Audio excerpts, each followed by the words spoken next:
오늘 오후 2시 청와대에서 한국판 뉴딜 종합계획 국민보고회 대회가 열렸습니다.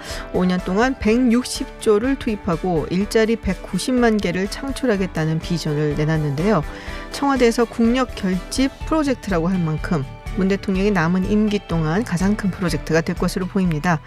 오늘 이 현장에 계셨고 또 민주당 그린 뉴딜 분과위원장 맡고 계시는 김성환 의원 전화 연결돼 있습니다. 안녕하세요, 의원님. 네, 안녕하세요. 김성환입니다. 네, 한국판 뉴딜이라고 한다면 어떻게 이야기를 한마디로 할 수 있는지 궁금한데요.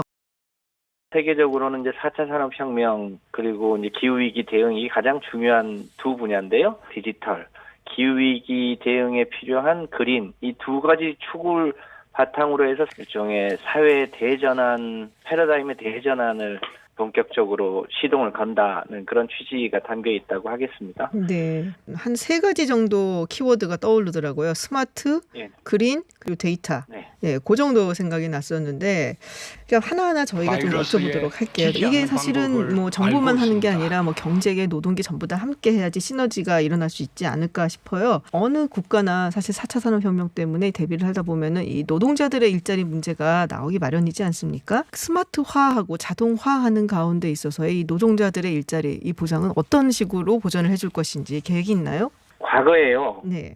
저희가 한참 인터넷이 대중화될 때 인터넷이 보급이 많이 되면 일자리가 많이 줄어들 거라고 걱정을 그때도 했었어요. 네. 근데 실제로는 일자리가 많이 줄진 않고 이제 줄어드는 일자리도 있지만 새롭게 만들어지는 일자리도 많이 있거든요. 그렇죠. 또 그 디지털과 관련된 새로운 일자리, 스마트와 관련된 새로운 일자리가 늘어나고, 근데 그렇게 보면 일자리의 총량은 우리가 우려하는 것만큼 그렇게 많이 줄어들지는 않을 거다, 이렇게 네. 보고 있습니다. 부가가치가 높은 일자리들이 더 생길 수 있기 때문에 고용 안전망을 잘 깔고 직업 재훈련 등을 통해서 새로운 일자리로 옮겨갈 수 있도록 해드려야겠죠.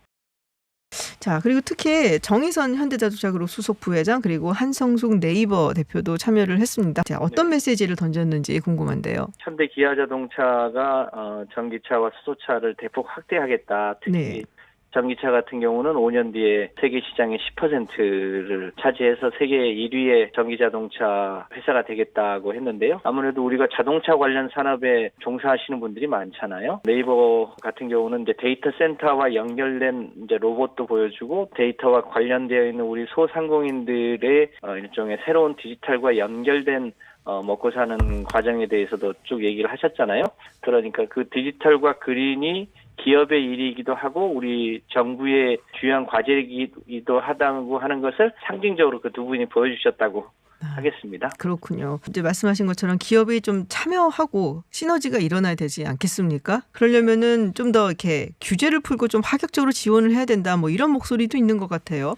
그런 부분에 대해서는 어떻게 생각하세요? 예를 들면 디지털 같은 경우가 이제 데이터가 핵심이잖아요. 네. 그거는 이제 개인정보를 잘 보호하면서도 좋은 정보가 한편으로는 모이고 흩어질 수 있도록 해주는 것, 이런 게 이제 정부가 해야 될 이제 한편의 지원과 한편의 규제 개혁이라고 할 수 있겠죠. 이런 이제 지원과 규제 개혁이 같이 가면서 결국은 이제 기업과 여러 이제 자본이 결합해서 새로운 사회를 같이 만들어 가야겠죠. 네. 그런데 정부가 적극적으로 나서겠다고 하는 취지입니다. 네.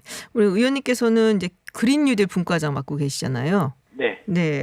그러면은 온실가스 순 배출 제로를 목표로 2050년까지 이렇게 세우고 계신데 구체적인 로드맵이 있으신 건지 아니면 일단은 딱 그렇게 목표를 정해져 계신 건지 궁금한데 로드맵이 어떤 게 있나요? 70여 개 이상의 국가가 2050년 탄소 순배출 제로를 목표로 하고 있고 우리나라도 궁극적으로는 2050년 탄소 순배출 제로 로드맵을 안 그릴 수 없는 상황이고요.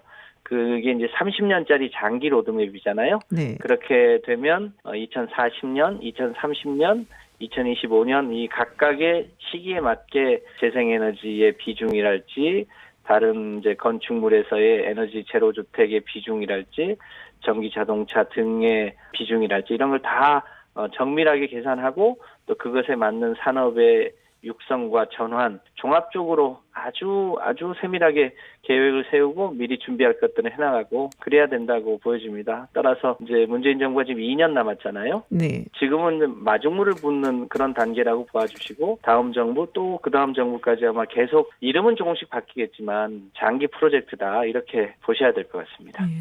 재생에너지 투자가 굉장히 많은 선진 유럽 국가라든지 뭐 이런 데 보면은 굉장히 좀 공격적으로 투자를 하고 있다라는 생각이 좀 들기도 하거든요. 그래서 그쪽 국가에서 한국도 좀 더 적극적으로 참여를 해달라라는 요청 같은 게 있다고 저도 듣기는 했습니다. 근데 이 재생에너지에 투자를 많이 해서 여기를 활용을 많이 하게 되면 석탄 그 에너지 쪽은 탄소에너지 쪽은 많이 줄어드나요, 이게? 예, 석탄 발전소가 60개가 있거든요. 네네. 전임 정부 때 계획해서 현재 지어지고 있는 것까지 합하면 67개라고 할 수 있는데요. 기후위기에 대응하는 게 결국 탄소 문명으로부터 벗어나는 탈탄소 사회로 가는 것이기 때문에 석탄 발전소는 보통 30년을 운영 주기로 보고 있습니다. 그 30년이 도래할 무렵에 석탄 발전소는 다 이제 연장하는 게 아니라 폐지하는 쪽으로 가고 그것을 다 재생에너지로 메꿔 나가야 될 텐데요. 지금은 재생에너지 비용이 약간 더 비쌉니다만 네. 세계적인 추세상 대략 2025년에서 2028년이면 석탄이나 원자력 발전보다 더 발전 단가가 낮아진다는 거거든요. 얼마든지 경쟁력이 있고 또 대한민국은 해안가를 중심으로 바람이 많이 불어서 충분히 경쟁력이 있다고 하고 있습니다. 육상풍력이나 해상풍력, 장기적으로는 부유식 풍력 네네. 이런 것도 해나가면 재생에너지로 충분히 우리나라에 필요한 에너지는 공급이 가능하다는 게 전문가들 평가입니다. 그렇군요. 지금까지 더불어민주당 김성환 의원과 말씀 나눴습니다.